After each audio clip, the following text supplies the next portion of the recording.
जय हिंद दोस्तों। आइए आपको आज हम गोली दर्पण के बारे में बताते हैं। गोली दर्पण क्या होता है, गोली दर्पण की क्या विशेषता है, गोली दर्पण के कितने भाग होते हैं और गोली दर्पण में कितने पार्ट होते हैं, सारी चीज़ों को मैं बताऊंगा। सबसे पहले बताएंगे कि गोली दर्पण क्या होता है। गोली दर्पण एक कांच का खोखला गोला होता है। ठीक है, कांच का खोखला गोला होता है।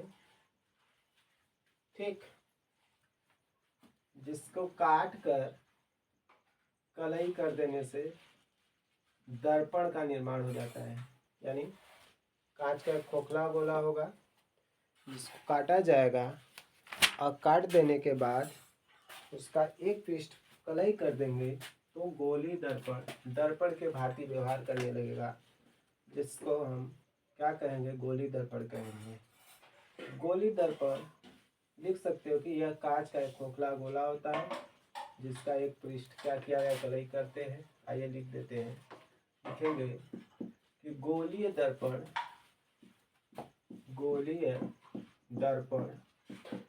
कांच का खोखला भाग होता है। ठीक है, जिसका एक पृष्ठ कलई किया जाता है, पृष्ठ कलई किया जाता है,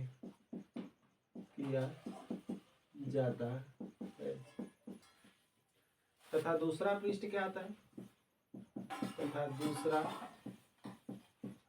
पृष्ठ परावर्तक हो जाता है।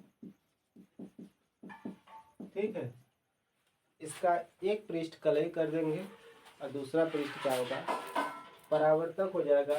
कलई करना मतलब इसको पॉलिश करने के। ये देखिए, अगर ये पृष्ठ अंदर वाला हम पॉलिश कर दे तो जो बाहर वाला पृष्ठ होता परावर्तक होगा। ठीक, जो बाहर वाला क्या होगा, परावर्तक होगा। तो दर्पण दो प्रकार के होते हैं। कितने प्रकार के होते हैं, गोली दर्पण दो प्रकार का होता है। आप नोट्स करते चलेंगे। गोलीय दर्पण दो प्रकार का होता है। पहला होगा अवतल दर्पण। जी, पहला क्या है, पहला मेरा अवतल दर्पण है। अवतल दर्पण। जी, दूसरा होगा उत्तल दर्पण। क्या होगा, उत्तल दर्पण होगा।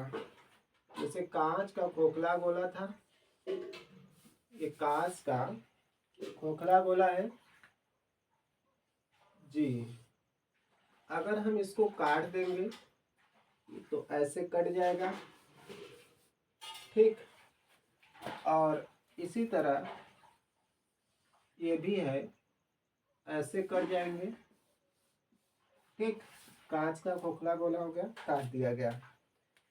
ठीक, काट कर अगर हम इसके बाहरी पृष्ठ को कलई कर दे, किस पृष्ठ को, बाहरी पृष्ठ को कलई कर दे तो आंतरिक पृष्ठ जो होगा परावर्तक होगा, और इसके आंतरिक पृष्ठ को कलई कर दे तो बाहरी पृष्ठ जो होगा परावर्तक होने लगेगा।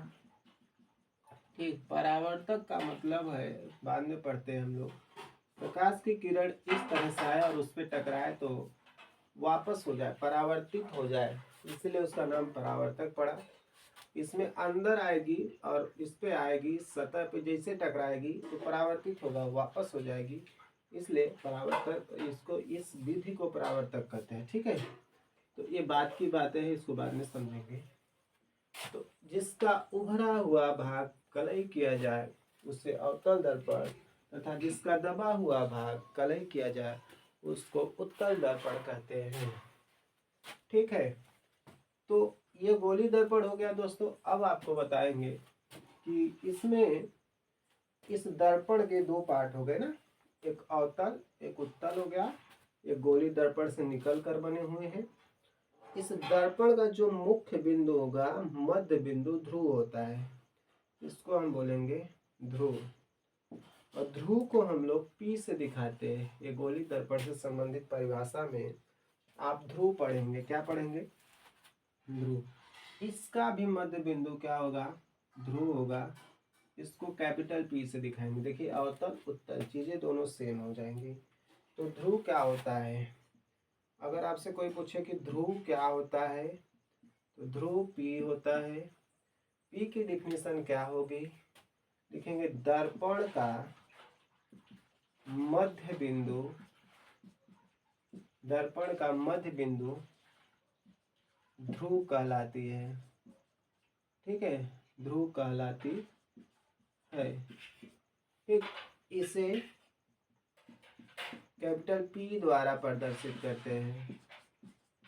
ठीक है, इसे कैपिटल P द्वारा प्रदर्शित करते हैं। तो बात आई समझ में? दर्पण का मध्य बिंदु ध्रुव होता है। जब कांच के गोले से काटा गया तो गोले में केंद्र होता है, तो इसमें भी केंद्र होगा C और इसका भी केंद्र होगा C। इस केंद्र का नाम पड़ेगा, इस C का नाम होता है, इसको बोलते हैं वक्रता केंद्र। क्या बोलते हैं इसको? वक्रता केंद्र। ध्यान दीजिए, इसको कैपिटल C द्वारा प्रदर्शित किया जाता है। तो वक्रता केंद्र क्या होता है? इसकी डिफिनीशन होगी गोली दर्पण जिस कांच के खोखले गोले का भाग होता है ना, या लिखेंगे दर्पण जिस कांच के गोले का भाग होता है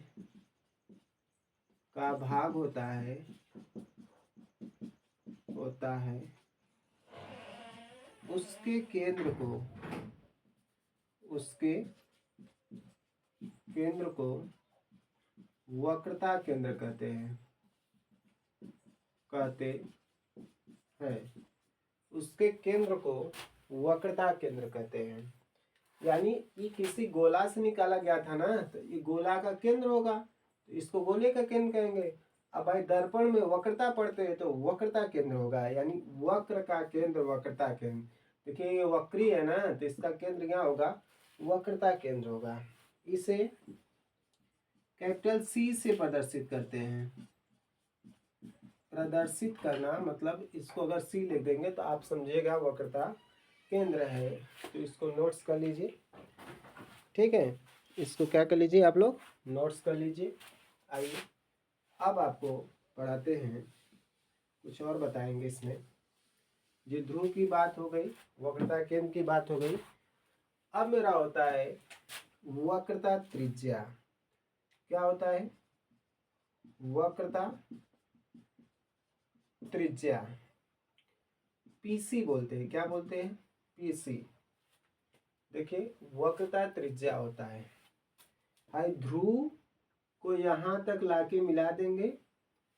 ये देखिए ध्रुव को वक्रता केंद्र से मिला देंगे, तो ये मेरा हो जाएगी वक्रता त्रिज्या। तो क्या लिखेंगे? ध्रुव तथा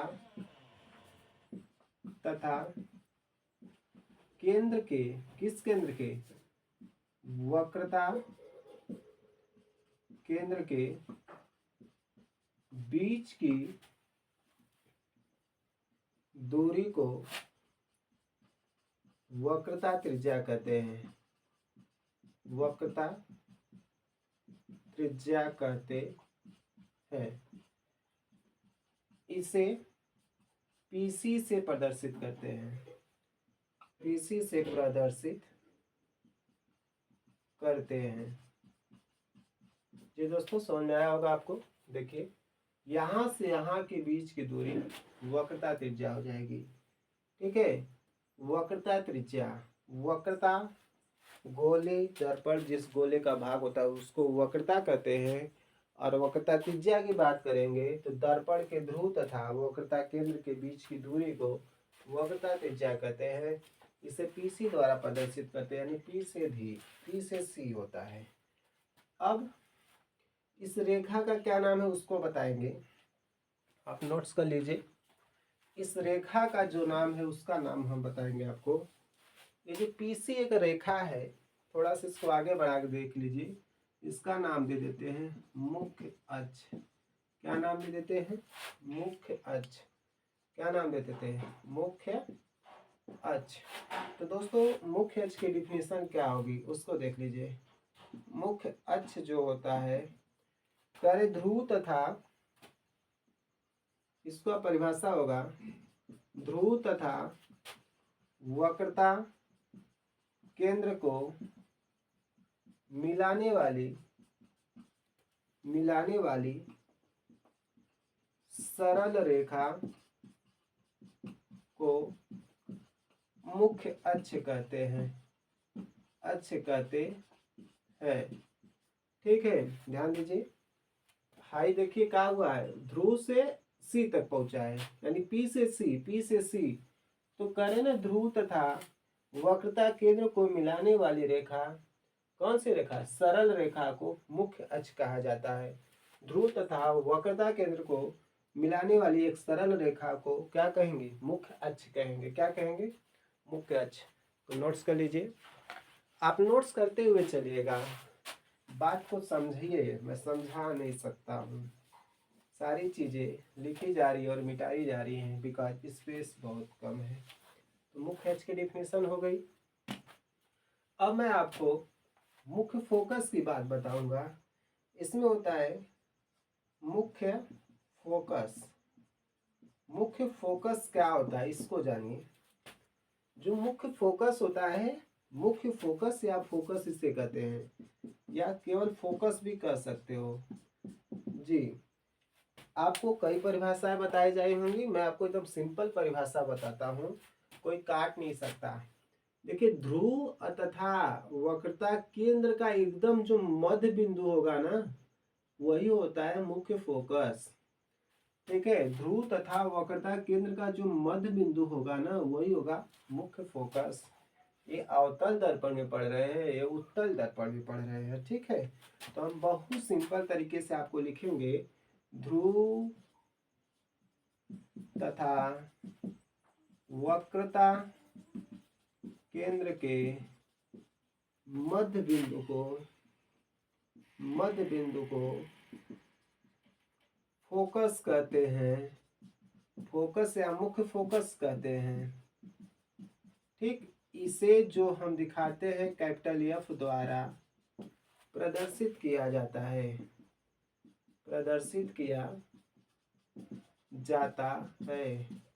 एग्जाम में पूछता है।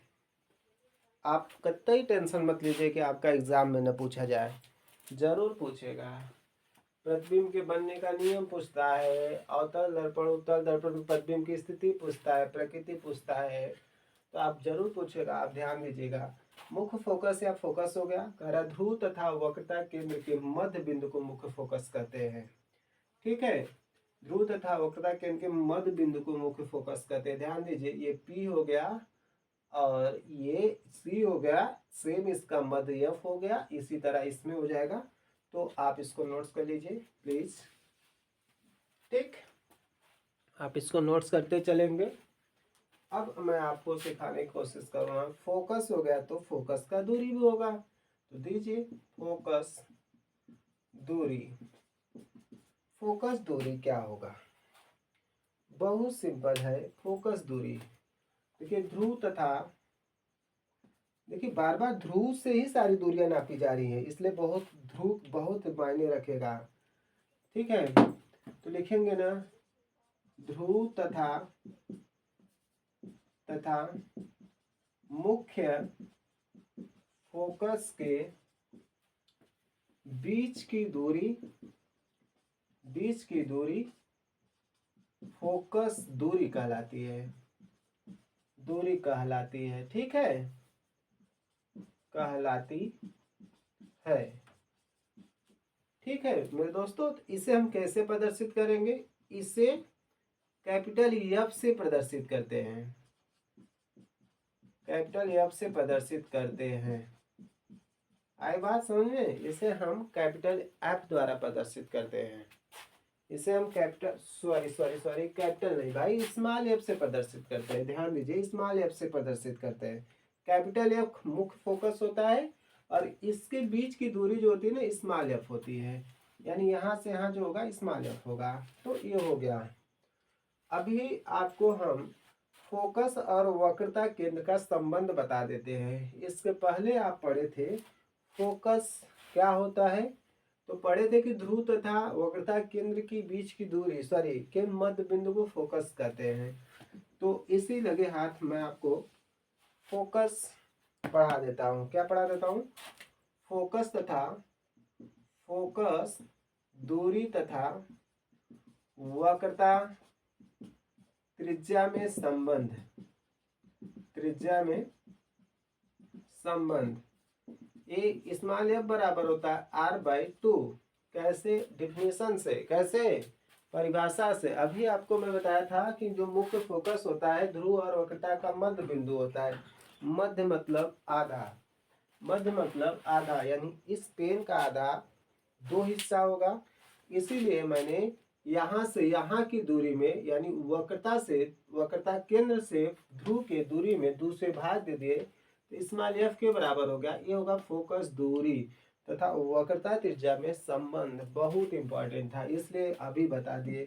इतना इंपॉर्टेंट था कि आप सोचेंगे भी नहीं, क्योंकि सवाल जो आएगी ना इसी बेस पे आती है। ठीक है, ये मुख्य फोकस हो जाएगा। तो नोट्स कर लीजिए, मैं इसको इरेज कर रहा हूँ। आप नोट्स करते हुए समझते हुए आगे बढ़िएगा। अब आपको हम पढ़ाएंगे फोकस तल। क्या बताएंगे? फोकस तल क्या होता है? फोकस तल बहुत सिंपल है। फोकस तल क्या होता है? सबसे पहले डिफिनेशन लिख दे रहे हैं, फिर मैं बताते रहा हूँ। कहेंगे ध्रुव व फोकस के लंबवत समतल तल को फोकस तल कहते हैं। ठीक है, ध्रुव व फोकस के लंबवत तल को फोकस तल कहते हैं। लीजिए, मैं आपको फिगर में फोकस तल दिखा दे रहा हूँ।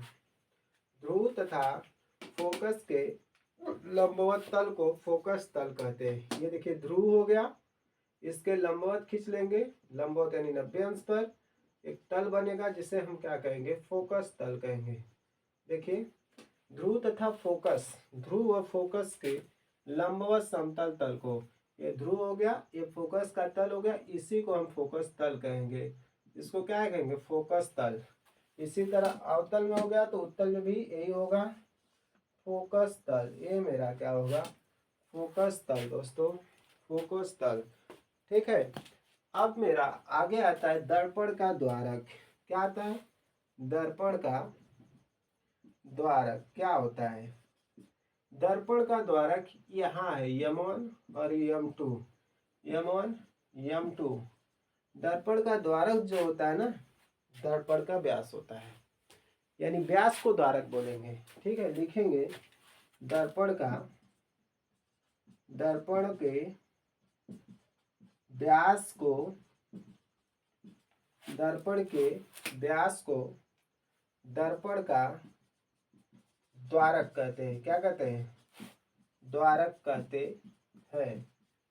इसे m1 m2 द्वारा प्रदर्शित किया जाता है। ठीक है, किया जाता है। इसे m1 और m2 द्वारा प्रदर्शित किया जाता है। तो प्यारे दोस्तों, मुझे उम्मीद है कि आपको ये वीडियो पसंद आई होगी।